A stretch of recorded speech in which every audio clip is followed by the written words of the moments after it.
घमंडी बहू और बेचारी सास। की सुभद्रा गांव में रहती है और उसका बेटा अखिल शहर में। वो वहाँ एक मल्टीनेशनल कंपनी में जॉब करता है। सुभद्रा का बेटा अखिल अचानक से शहर से उससे मिलने गांव आया था।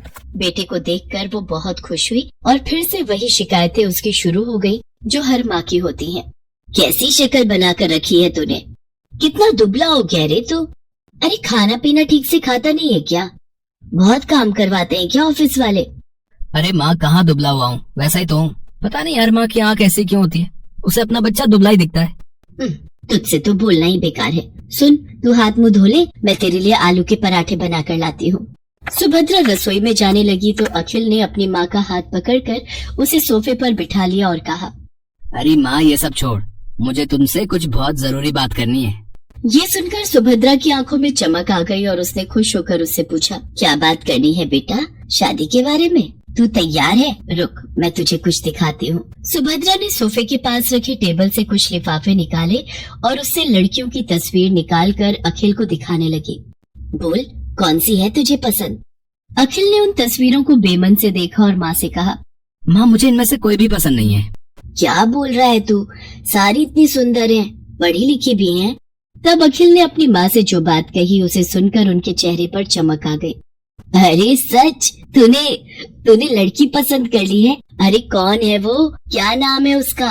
कहाँ की है? अरे माँ एक साथ इतने सारे सवाल। ये कहकर अखिल ने अपना मोबाइल निकाला और उसकी गैलरी से आकांक्षा की तस्वीर निकाल कर दिखाई। उसे देखकर सुभद्रा बहुत खुश हुई। वाह, कितनी सुंदर है मेरी बहू। मैं बहुत खुश हूँ बेटा, बहुत खुश।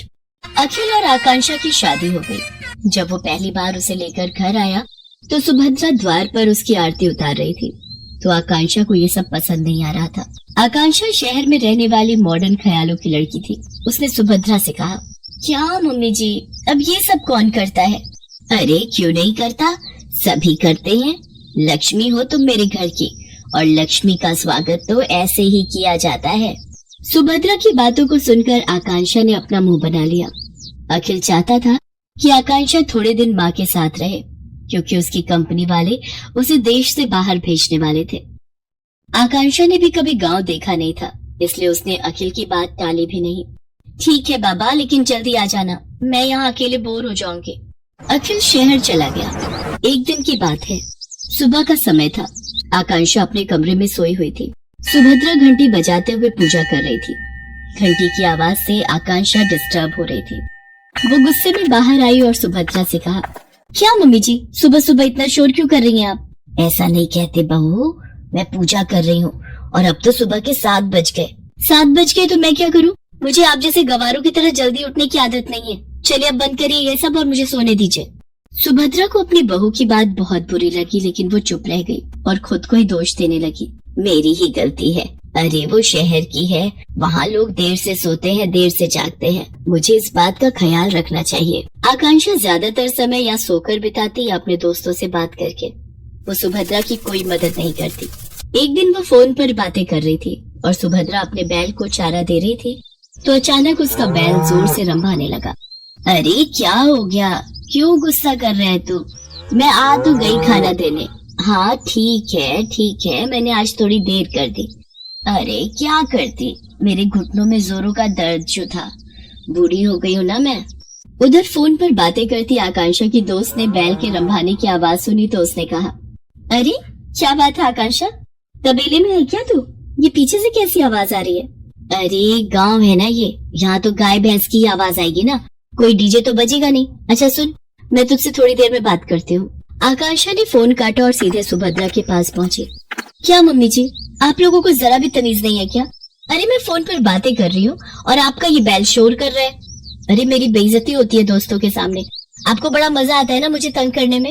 ये तुम कैसी बातें कर रही हो बहू, मैं भला तुम्हें क्यों तंग करूंगी? और जहाँ तक बात रही इसके रंभाने की, तो इसे भूख लगी थी। अब ये बेचारा हमारी तरह खाना तो मांग नहीं सकता, जानवर है ना। ये जानवर है, आप तो नहीं। कान खोलकर सुन लीजिए, जब मैं अपने दोस्तों से बात करूं तो इसे बाहर ले जाइए, नहीं तो मैं ये घर छोड़कर चली जाऊंगी। अरे नरक बना दिया है मेरा जीवन आप लोगों ने। सुप्रिया फिर से खामोश रह गई। एक दिन जब वो गोबर से घर का आंगन लीप रही थी तो आकांक्षा फिर से नाक बंद करके तमतमाती हुई बाहर आई और गुस्से में सुप्रिया से कहा, क्या है मम्मी जी ये क्या है? पूरे घर में आपने बदबू फैला दी है। बहू गोबर है ये, पता है कितना पवित्र होता है, घर में कीटाणुओं को प्रवेश नहीं करने देता ये। अरे क्यों मेरे पीछे पड़ी हैं आप? नहीं चाहिए मुझे अपने घर में गोबर वोबर, जब मैं चली जाऊंगी तो करते रहना ये सब। बिल्कुल गवारों के बीच में छोड़कर गया ये अखिल। कंपनी वालों ने 2 महीने की ट्रेनिंग और बढ़ा दी उसकी। 2 महीने इस गांव को और झेलना पड़ेगा मुझे। सुप्रिया आकांक्षा की किसी बात का बुरा नहीं मानती, वो उसे बहुत प्यार करती थी। एक दिन की बात है, सुप्रिया ने आकांक्षा से कहा, बहू आज कुछ लोग तुम्हें देखने के लिए आ रहे हैं। वो क्या है ना कि ये लोग शादी में नहीं आ पाए थे। मुझे देखने? अरे मैं क्या कोई नुमाइश की चीज हूँ जो मुझे देखने आ रहे हैं? सुनिए, उन लोगों को मना कर दीजिए, मुझे किसी से नहीं मिलना। आकांक्षा बार बार सुप्रिया का अपमान करती और बार बार उसे जली कटी सुनाती, लेकिन सुप्रिया अपनी बहू को कुछ नहीं कहती। उसे हमेशा यही लगता कि बहू शहर की है, वहाँ के तौर तरीके अलग होते हैं, उसे वो बदल नहीं सकती। एक बार की बात है, सुप्रिया कुछ दिनों से बहुत बीमार थी। उसका बुखार उतरने का नाम ही नहीं ले रहा था, लेकिन आकांक्षा को इन सब बातों से कोई फर्क नहीं पड़ता था। एक दिन आकांक्षा छत की बाउंड्री के पास खड़ी होकर अपने दोस्तों से बातें करते हुए और अपनी सास की शिकायत करके अभी फोन रखा ही था कि तभी न जाने कैसे उसका पैर फिसल गया और वो छत से नीचे गिर पड़ी। आह! आकांक्षा की आवाज सुनकर सुप्रिया भागी भागी बाहर आई। उसे देखा कि आकांक्षा जमीन पर गिरी तड़प रही है। बहू बहू, अरे ये कैसे हो गया? आकांक्षा लहूलुहान हो गई थी। गांव में अस्पताल 4 किलोमीटर दूर था। सुप्रिया को समझ नहीं आ रहा था कि वो क्या करे। तभी उसे अपने बैल के रंभाने की आवाज आई। सुप्रिया ने अपने बैलों को तुरंत बैलगाड़ी में जोड़ा और अपनी बहू को उसमें डाला और खुद ही बैलगाड़ी चलाकर अस्पताल की ओर जाने लगी। जल्दी चल और जल्दी चल, मेरी बहू को जल्दी से अस्पताल पहुंचाना है। दोनों बैल पूरी तेज गति से भागने लगे। कुछ देर बाद ही वे सभी अस्पताल पहुंच गए। आकांक्षा की गंभीर हालत देखकर डॉक्टर ने उसे तुरंत एडमिट कर दिया और उसका इलाज शुरू कर दिया। कुछ देर बाद डॉक्टर ऑपरेशन थिएटर से बाहर आए। अब आपकी बहू की हालत में सुधार है। अगर आपने उसे लाने में जरा भी देर की होती तो कुछ भी हो सकता था। जब तक आकांक्षा अस्पताल में रही, सुप्रिया न रात को सोती न दिन को। वो सारा समय उसके सिरहाने बैठी रही, उसकी किसी भी जरूरत को तुरंत पूरा करती। आकांक्षा को पता लग गया था कि सुप्रिया किन परिस्थितियों में और कैसे उसे अस्पताल लेकर आई थी। उसे अपनी हर पुरानी बात आज याद आ रही थी और उसे पश्चाताप हो रहा था। माँ जी, मुझे माफ कर दीजिए, मैंने आपके साथ कितना बुरा किया, क्या नहीं कहा आपको, लेकिन आपने मेरी जान बचाने के लिए क्या कुछ नहीं किया।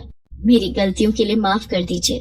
अरे कोई गलती नहीं की तूने, तू ठीक हो गई बहू, बस मेरे लिए यही सबसे बड़ी बात है। तभी आकांक्षा को बैल के रंभाने की आवाज आई। वो उस आवाज को सुनी रही थी। तभी, पता है तू यहाँ बीमार है तो मेरे दोनों बैलों ने भी खाना पीना छोड़ दिया है। वो अस्पताल के बाहर ही खड़े रहते हैं। सच कहूँ तो वो ना होते तो पता नहीं मैं तुम्हें कैसे अस्पताल लेकर आती। सुप्रिया की बातों को सुनकर आकांक्षा की आंखों से झरझर कर आंसू निकलने लगे। वो बाहर निकली और बैलों को गले लगाकर उनसे भी माफी मांगी। आकांक्षा बदल गई थी, उसे गांव अच्छा लगने लगा था और सुप्रिया में तो उसकी जान बसने लगी थी। Please like, share, subscribe for more videos. Thanks for watching.